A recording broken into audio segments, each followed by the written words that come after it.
Hey friends, hey family, welcome back to the channel. If you're new here, my name is Crystal Blue. I do Christian content. I also do what's called the Word of the Day. I also have videos and shorts of me and my family having fun together. I also have inspirational shorts and running fitness shorts. If you like what you see in here, don't forget to like and subscribe, but most of all, don't forget to share. For those of you returning, happy Thursday. I don't know why I feel like today should be Friday. But anyway, we're close. So praise God for that. The week has actually been very good. So no complaints here. Just trying to make it to Friday at 4:30. That's it. I hope you guys are having a blessed week. So today we are going to be reading from the book of Isaiah, and it's another one of my favorite books to read. And today we'll be coming from Isaiah 25 and 1. And when I read over this, I read it this morning while after I prayed and after I did my devotions, I read it again, and it pretty much just encompassed how I was feeling about life at this current point in my life. Isaiah 25 and 1, it says, Lord, you are my God. I will exalt you and praise your name.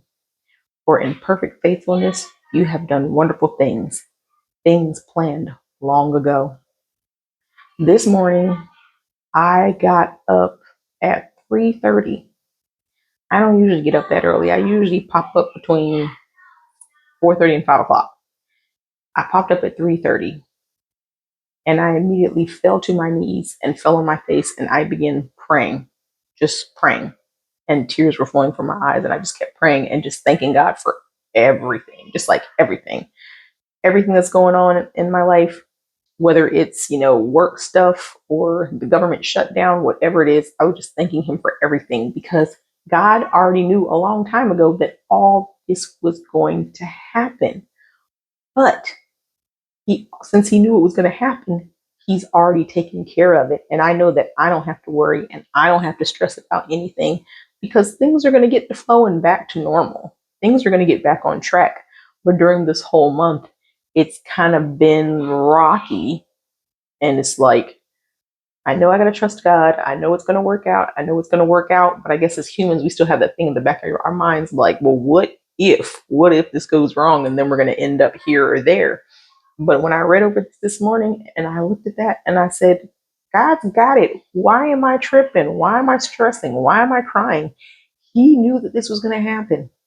And he has provided through this whole month. You know, he has provided and it's been great. We haven't lacked anything. And I know we do not lack anything.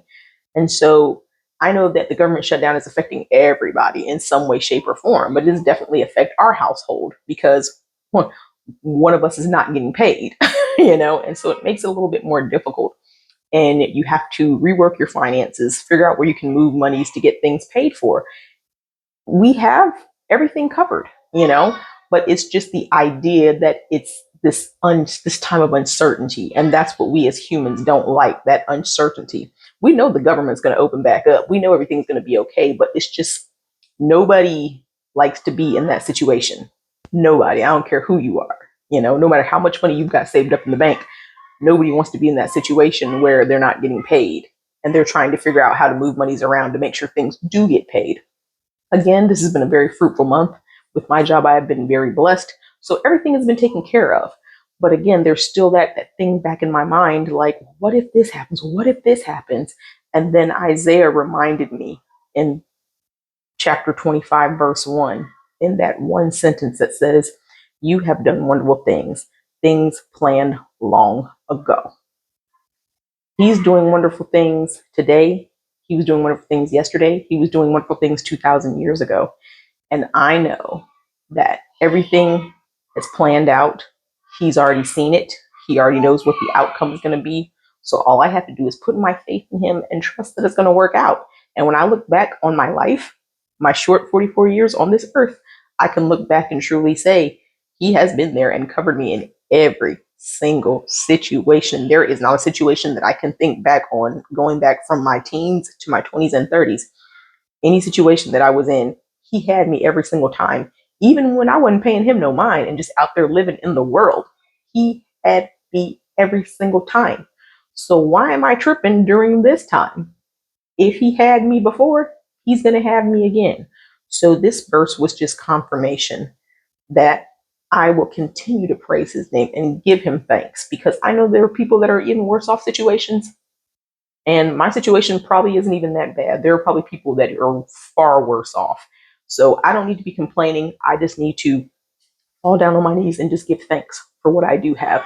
And that's what I'm learning to do. I'm learning just to give thanks and be grateful. And I'm teaching my children that too. I said, you need to be thankful and grateful for what you have. I said, because we could be that homeless family out on the street, but we're not. God didn't see fit for it to be that way. We have a home. We have food. We have clothes. Our bills are paid. We are good. So I'm trying to teach them how to be grateful, because I said, not everybody lives the way we do. There are a lot of people that go without every day. I said, but you guys don't. And I told this to my 3 and 4-year-old. I said, you guys don't, because God is gracious and his mercies are new every day. And I said, and we have to continue thanking him for what he has given us, because there are so many that lack.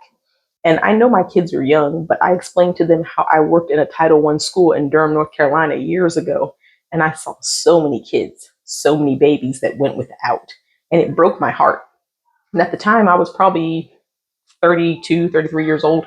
I was still young. I was single. I didn't have responsibilities. I just had to take care of myself. I lived with my roommate, and we were just, living life.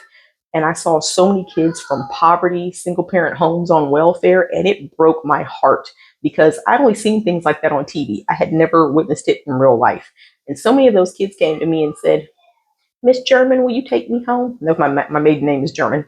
They would say, Miss German, can you take me home? Can I come home with you? And it used to literally break my heart. I was like, oh man, I would love to take all y'all home, because some of them were being abused. They weren't being fed things. They were being bullied. So many things were happened.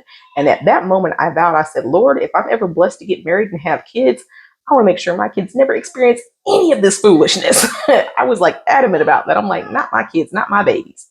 So working in that school for that 1 year, not only did it slightly traumatize me, but it grew me in a way. And so now that I have kids, I tell them the story. And granted, they're young. My 4, almost 5-year-old, she knows the story. She's like, oh, you're not going to tell us about the school you worked in again. I'm like, yes, because I want you guys to know how grateful you are, and you need to thank God every day.